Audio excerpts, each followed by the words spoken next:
How does it feel to successfully conclude another Shield season? Well, it's not over yet. We got a tough stunt to do tonight. We're only halfway through tonight. I'll be in bed while they do it. I try to come by. I try to stay for last shot every season. Oh yeah, we've had some great last shots. But this is going to be a tough one for me to stay up for because I got to work tomorrow morning and they're going to be up till like 5 doing it.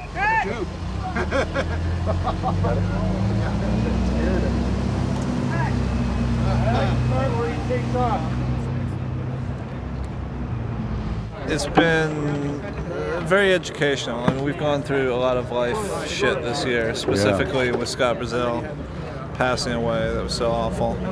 And what was weird and eerie was so much of these final 10 episodes were dealing with the aftermath of Lem's death on the show and dealing with all those feelings and dealing with feelings of guilt and anger and everything. And it was a lot of what we were feeling, and I know certainly what I was feeling.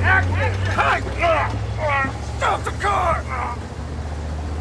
It's been a really long, tough season because I consider the 21 episodes, technically season 5 and season 6. I consider the same season, really, with a short break. Yeah, well, it's interesting. I think that that they all thought, or we all thought, that our 5th season may very well be our last season.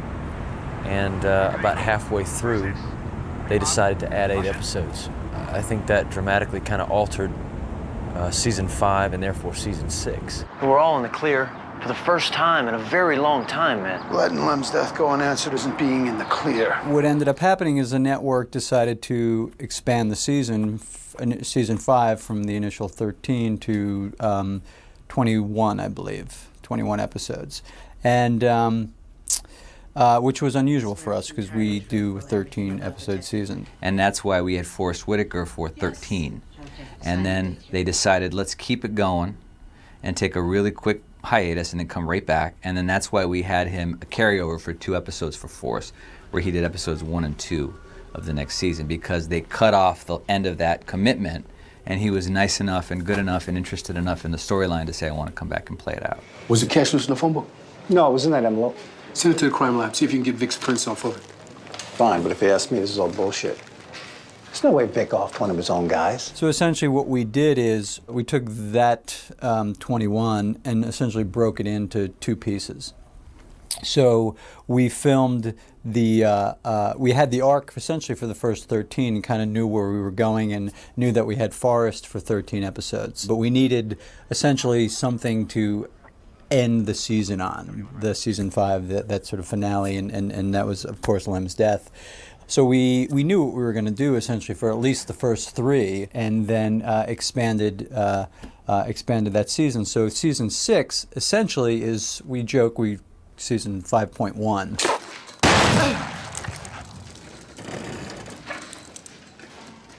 You know, we're coming off of the previous season where we ended with, you know, Shane killing Lem and Vic vowing to catch the killer, and it's hard to sort of top that one, you know. So the first thing we did was allow ourselves not to feel like we had to top it. You know, we felt like we needed something that was strong and made a statement and would launch us into the final season. But let's not push ourselves into the realm of unbelievability by trying to top this great moment.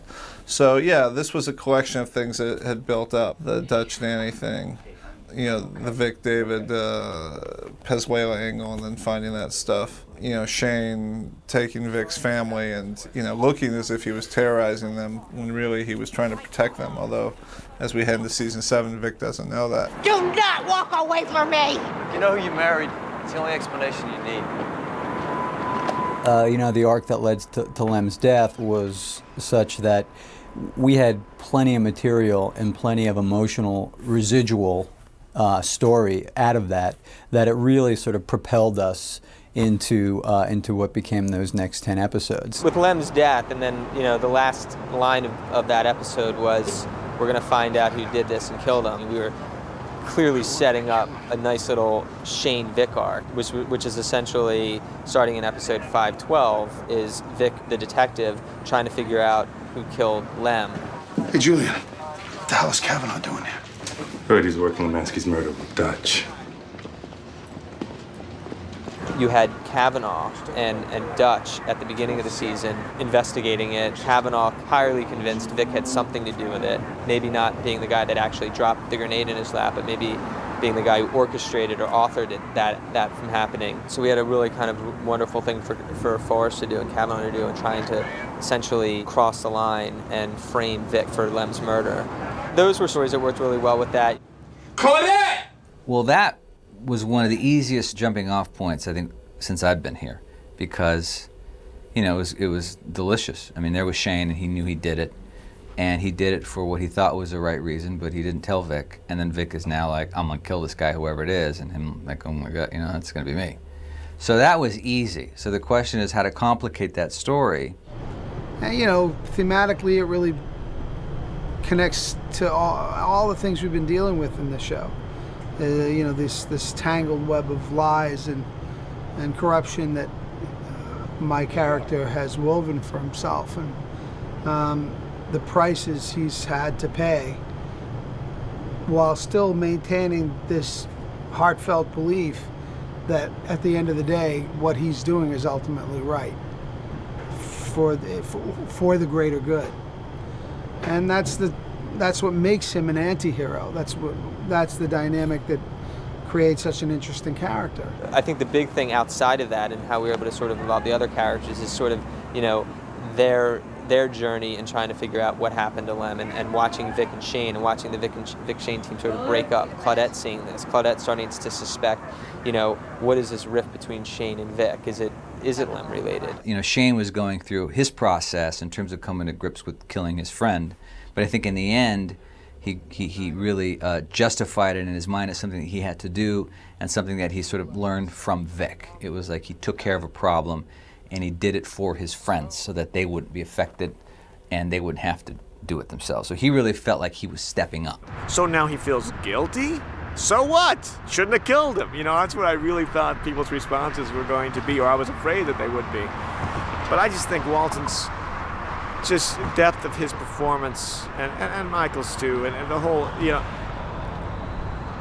really managed to bring people around to like really feeling sorry for a guy who they despise for his actions. I thought that was an amazing, amazing accomplishment. You know, Shane is sort of the monster that Mackie created, and he's formidable, and he has evidence. You know, I mean, ever going back to day one of the Shield, they're connected by their sins. You made that decision alone? He wouldn't go to Mexico. Well, I told him about the goat farm, the way out, the money that we were going to send him. You said that if he didn't take the ride to Mexico, that we would know he turned. He didn't turn. Well, I know that now. I told you. We would talk to him, we would look in his eyes, and we would see the truth. He never turned on us. But there was no chance. We didn't. He never turned on us. You rarely ever have a long acting scene like that in television. Rare. You know, most of our scenes are a page. A long scene is 2 pages. This scene was 7 pages. And it was the modulation of this emotion and that was so interesting to me to be a part of, you know? I mean, it's rare for an actor to get an opportunity to do a mag take. A mag meaning, you know, the amount of film that's in the camera. And it starts off in this place that is Michael just looking for an admission. He just wants to hear it. And I see what he's doing. But I think he understands. And I want to give that to him because I have found some peace about this whole thing. And I want to cry with him and be there for him. And then it quickly turns and becomes this is your fault. This is all about you and everything that you've done wrong. And they wrote this line that is one of my favorite thing and my favorite lines of The Shield. And they said, you know, you think that you're looking at me when you're only looking at a reflection of yourself. You're just looking in a mirror. Me and you we're nothing alike. I would never. Oh, you did. And it's so true that he has reaped what he's sown, and he bears some responsibility for all the actions that we have, and I don't think he was ready to hear that. The ending with him peeling out and what we got on both cameras was fucking chill went up my spine. It was awesome. It was awesome. Okay, good. We've got a lot of very, very good stuff. Gentlemen, shall we? And it just happened very quickly, and I don't want to say easily, but easily, you know, in that we just knew what it was and we went there right away, and it just sort of blocked itself. And, you know, Frank Darabont is one of the best there is, and, you know, not only great with camera, but a wonderful director as well. What happened at the end? When you got in the truck and took off, which we never even talked about you doing, but when you did it, you carried through on the scene, and as you go out, the way the cameras landed on Vic, it was like, holy hell, what's going to happen with this relationship? You know, I mean, he looked like he wanted to go after you and run you off the road and shoot you in the head. It was like unbelievable. And your look of betrayal was a simple thing, man, but your look of like betrayal as you hit that gas and you looked at him, wow. These are two very complicated guys, and they're different. And that's the thing that last season kind of showed us, and especially at the end of last season when Franca Potente came on the show, and Shane reached out to her and reached out to this Armenian kind of faction. It was for the first time not because of love of doing something wrong. It was for self-preservation. It was for the preservation of his family that he reached out to make money the only way that he knows how to make money. I mean, he's a criminal, man. He's a thug. I mean, we may do good things. We're police officers, and we do a lot of good. But at the end of the day, man, when you've been in this world, in this secretive, violent kind of, the word is escaping me right now, but when violence begets violence. And when you've been living this life one way for a long time, then before you know it, you can't see anything else. Your life becomes that, and you become that. So the line it's not blurred. There is no line anymore, and that's what he's dealing with. One of the interesting things for us as writers is always try to shake up the show a little bit and change some of the dynamics. We had this really solid, tight team of 4 guys for a number of years as part of the strike team. You had Vic and Shane and Lem and Ronnie. And now you have Shane, who's sort of on the outs. You've got Lem, who has died. And so how do you repopulate that? And how do you change the culture? And how do you sort of acknowledge the department's desire to sort of change what they knew to be a sort of cauldron of suspicious activities there? So you put in Julian, who, you know, is perhaps the most, you know, straight-ahead moral person on our show in many ways. And then you bring this new character in Hyde, is played by Alex O'Loughlin, who, you know, it was important to us that he be somebody who initially at least didn't resist Vic, didn't fight Vic, and could actually see the good sides of Vic. You know, it's impossible not to acknowledge the sort of charisma that Michael brings to the role of Vic. And Vic's a very likable guy when you first meet him. And when he's on your side, there's no one that you like more. And so to see somebody sort of fall under the sphere of influence of Vic a little bit was fun for us to play. And that gets chipped away at, and that goes away after, you know, a certain number of episodes. And the two of them, you know, eventually sort of go at each other a little bit. But it was the end of an era. It was time for the strike team to change. In a lot of ways, you have to mix it up. And we always talk about, sometimes we're trying to break stories, and we're like, what we need is like an old-fashioned, shieldy, rock'em sock'em, on the street kind of episodes, because Sean always used to say that, because they were the most fun, and you really felt these guys, and you felt the friendship. And then those became harder and harder to get as, you know, after Lem died, and then Vic and Shane became completely at odds, probably forever. Those weren't so fun anymore, and it was harder to sort of manufacture those moments. I mean, Ronnie, Dave Snell, sort of stepped up because he's a guy who's always been loyal, and he's not Shane. He's not a loose cannon. He's more like Vic in terms of the way he's smarter about stuff. And then Julian was added, and he's had his own evolution. It was a chance for him to step up, and he was ready for that challenge. It was very interesting to have a strike team that was more like it was all business. You know, it wasn't a team. wasn't four guys who were pulling in the same direction. Now, you know, the direction we pulled was not was not always maybe the best way, but we were pretty much pulling in the same direction. Well, I mean, also, and just as a writer and someone you're breaking stories, to have another personality to bounce off of, it changes the dynamic by 75%. I mean, Vic and Shane have fought about basically everything you can fight about at this point, you know, and finding new conflicts for them to go is an incredibly hard challenge. I mean, season 7, in a way, I'm sort of glad the series is going to come to an end after the end of the season, because you start to feel like, what are we going to mine anymore? I mean, these guys, you know, they're just going back and forth between liking each other, hating each other. And yet for the rest of the season, you guys are working together. Isn't that crazy? That's the genius of these writers, buddy, on The Shield. Yeah. We have to work together, and he wants to kill me, you know? And so it speaks to the complexities of these characters and to this writing and the situations they kind of put us in that require, you know, this type of attention to detail. You can't phone it in, man. Parting words for your season? Parting words. I'm actually kind of really sad. I'm really sad to wrap this. I don't want to go. As you can see, I'm still standing here.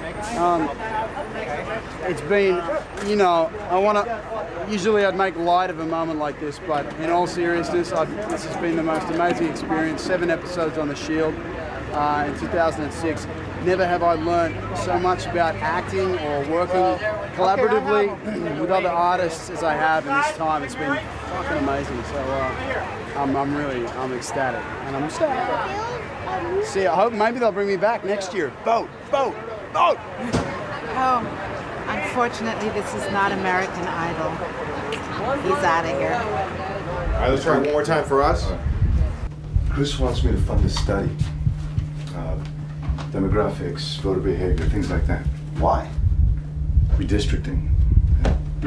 You know, this David story has kind of taken us pretty full circle from season 3. And season 3 was when David was raped at gunpoint. You know, one of the things that we wanted to figure out is we didn't know if we wanted to come back to it. We thought possibly we would.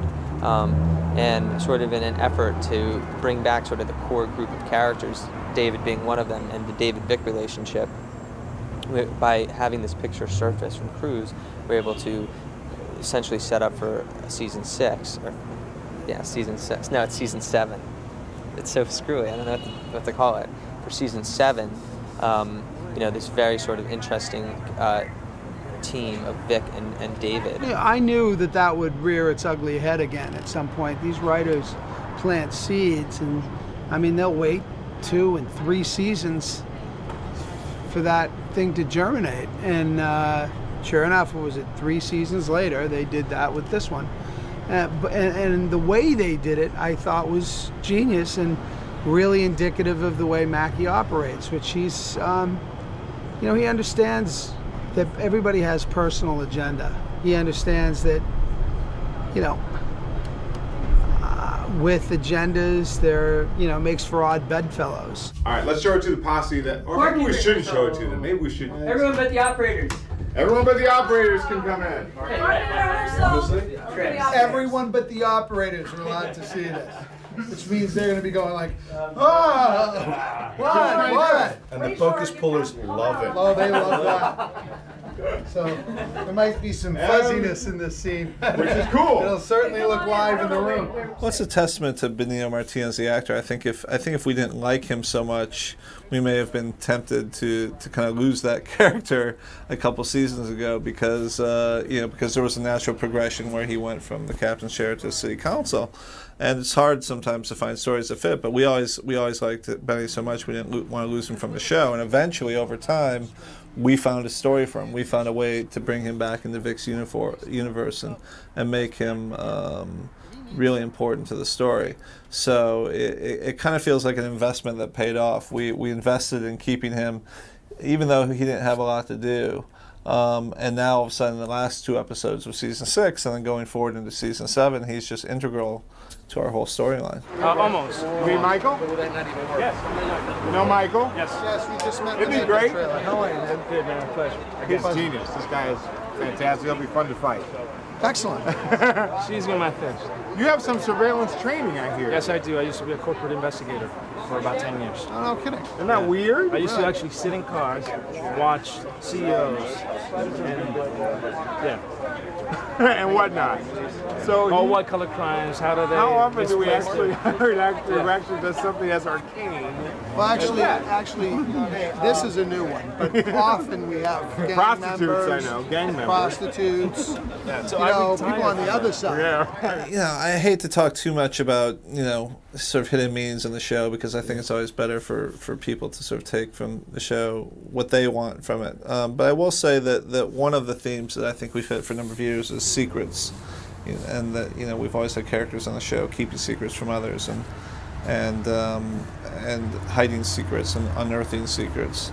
And in this case, we see in this trunk full of sort of blackmail material that Aaron Boles had, that the secrets sort of seep outside the barn and into the city as a whole. And it's sort of universal. We all have our own secrets. We all have things that we would prefer other people not know.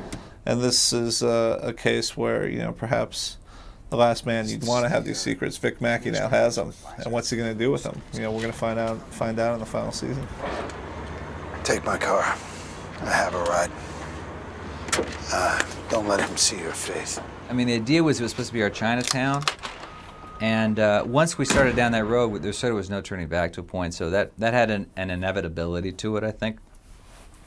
But for the most part, we're really shooting from the hip, and whatever we left off is where we pick up, and then, you know, whatever we can come up with. But we never know exactly where we'll end off again. Oftentimes in a TV show, you know, the Armenian mob will get robbed and nothing will come of it. And in this case, we were able to bring back 2 really like milestone events. One is the strike team robbing the Armenian money train, and the other thing being David being raped by Juan, and tie them into one season finale, which was nice. And what that really did, though, is although it sort of gives us a bit of an ending for season 6, it opens us a whole new world for season 7, where we'll be able to, you know, see the repercussions of Shane making the deal with the Armenians in order to protect Vic's life. You know, now, you know, Vic and David are working together to sort of bring down Cruz, while he's now completely at odds, and it ends with Shane. There's no complaints. But it was hard to get through, and I think we got through it well, and I think the episodes are up to our standard, and it'll be nice to take a long break and to think about the final 13 episodes of the show, and then come back fairly fresh in 2007 to make them. We just kicked in gear for season 7, and you know, it's moved to a different place, you know, but you know, season 7 really begins right where season 6 left off. So again, there's not been a whole lot of time between Lem's death and where we end the series, you know, and so that energy, it's different now. It's sort of become something different, but it's still definitely there, you know. What I always think about is, what is the last message that we want to send with this guy? Because he represented a time, I mean, he was born out of the Rampart scandal, and so he represents things that we should all kind of be afraid of, as much as we like him and as good as he is. He's a bad guy too, and that's not the kind of thing that we need, right? So what is our message about that time and about that type of law enforcement, about that type of personality, and the idea of, do we want stuff taken care of and we don't want to know how it gets done? And is that sort of detachment okay, or is it not okay? Or when people do bad, do they ultimately deserve something? Or do we love this guy so much that we don't care? I mean, those are really interesting questions, and that's really been the center question about the show.